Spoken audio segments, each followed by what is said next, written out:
before we start, I'd like to ask you what just happened. You had a drink in your cup and you took a sip, and there's a butterfly or a night butterfly in your drink. What's that about? That's a little synchronicity because I remember having a dream once, and the dream said that 10 minutes before, a few minutes before a talk, that something would happen, random, and that synchronicity would actually present the idea that I had to talk about. So That's why you don't use flip charts, right? exactly, PowerPoint. PowerPoint, yeah.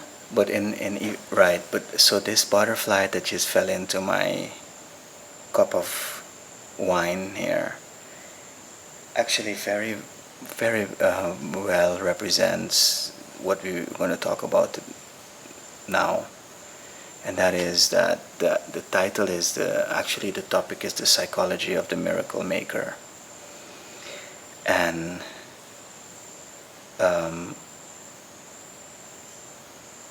it was also a while back that I had a dream, and a good few years ago, and in the dream was told to me that I would become a professor in the psychology of paranormal phenomena. And it took me a long while to really understand what I was busy doing, but basically it all seemed it all and it all it all and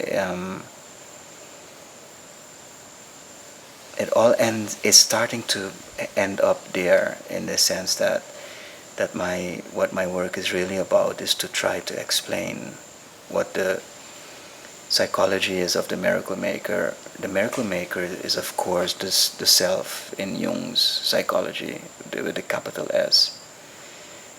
And in the prior video we talked about that when we integrate the opposites, we find this man-child. People in their dreams become pregnant of this baby, and this baby has these powers, special powers. So that's the miracle maker, and we've been talking about that we are awakening to this new world, and then I spoke about this the birth of the heavenly man, which is the miracle maker, the self. And so now we need to talk about this, what I would call the psychology of the miracle maker. Right, so exactly what that means is, how do we do that as from tomorrow, not in another dimension. Exactly. You see, this is bringing it very close, because what we found with Jung is that the self consists of three levels, and towards the deepest level you find the self, which is the miracle maker, with a capital S. right? And that self, what we find thus towards the deepest levels of the self is that the self becomes ever more spiritual, because the self, with a small s, the capital S self, is the spiritual level of the self. but how can it become more spiritual? Right. No, the self becomes more spiritual towards the deepest levels, and at the deepest level you find the self with the capital S. Right. And then towards the superficial levels you find the bipolar self, and then you find at the surface of the self the ego. And the whole idea is the work is to find that deeper self, which is the miracle maker or the heavenly man, woman. And so that towards the deepest levels of the self you find a spiritual dimension, which is actually what we would call nowadays the quantum dimension, which is the dimension where you find that wave state, meaning where everything is connected and no more separate in terms of space and time. You see, so then you're in that world of the miracle.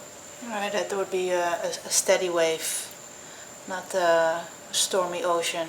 Exactly, that right. The wave of the ocean would be the bipolar, which would be like the ups and the downs. But the wave of the miracle maker level of the self would be the quantum wave, which is not right, which is it's very important to point that out. That's the quantum wave, which is like the wave function, which is more the wave in terms of where there are no more particles, but everything is connected immediately to each other. And so yes, the whole point of what Jung called individuation is to find that deeper self. And that deeper self, my work picks up, one could say, where Jung left off, because my mission is to shed light on on those stages beyond the self, meaning what we're talking about tonight, the psychology of the self, of the miracle maker, and to explain this. You see, the synchronicity of the butterfly that fell into the water. You see, this is very important to explain how what you find, actually when the idea of the heavenly man is called in alchemy the anthropos, which is we would call what is also called the higher Adam. So in terms of the whole cycle, you find that Adam fell after eating of the fruit, but the Adam before the fruit was called the anthropos, or the Adam Katmon is another word, or they call him the higher Adam. And then you find the fall, and then you find the Genesis saying that now they know, now that they have eaten from the fruit, they have become like us, knowing the difference, not having the knowledge of good and bad. What that says is that this higher Adam fell into the world of dualisms, basically fell into the bipolar mind. So what we are actually discussing is the re-emergence of this higher Adam, which you could call then the ascension of man back towards the state of the higher Adam, which is the miracle maker. And then you would get Eden would be representative of that new world, which is the world what we spoke of in the first part of these 3 podcasts, which was called entering the new world, the entering of a new world. And that new world would be, as it were, returning to Eden before the fall.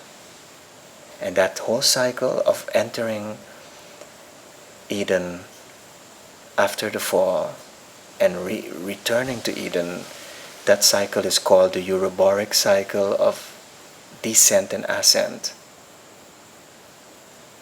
Right, but this higher Adam is not the same that started the cycle. Well, yes. But what's the sense of going through the cycle? Right, the whole cycle, that's exactly the whole issue. We would have fallen into this world of dualities, which is actually into our mind, into a mental state of dualities, because the world is actually just, you see, the world is actually an extension of the senses. The senses, what we are experiencing are our own senses. Right. We're not experiencing the world. So if we were to change the template, meaning that we stop experiencing the world via the sensorial input, which is the bipolar mind, which is the mind that is hooked up to space and time, we would automatically then return to the state before the fall, which would be then the new world or the New Jerusalem or Eden. So right, the whole point, the essential one of the essential questions is, although not to digress too much, because we do want to get into the psychology of the miracle maker, but the point of the whole cycle is to become self-conscious.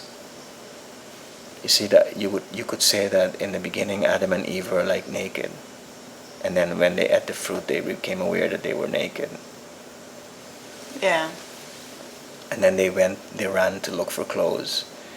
So that nakedness represents that we were whole in the beginning as these higher beings, but we were not self-aware yet. Right. So the whole purpose of the cycle would be to become aware of who we were.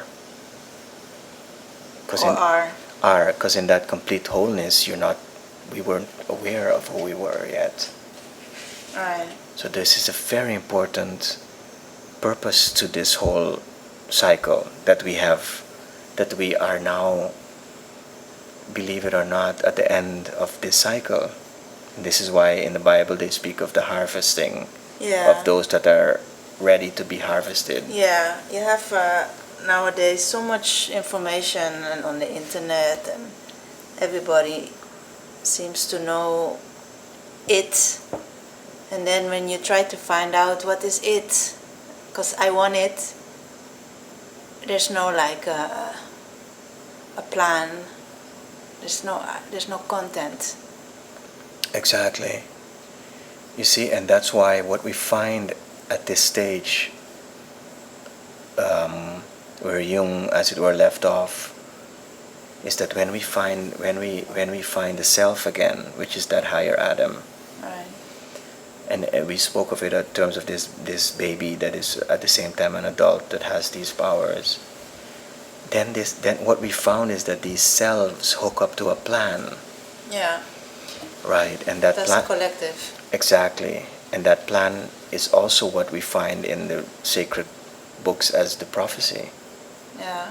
So the end times prophecies, which you could find, for instance, even in terms of McKenna's zero time wave, or the Maya calendar, or the Book of Revelation, or I've been told that the whole tradition of the Zen tradition speaks of the exact same prophecy as Revelation.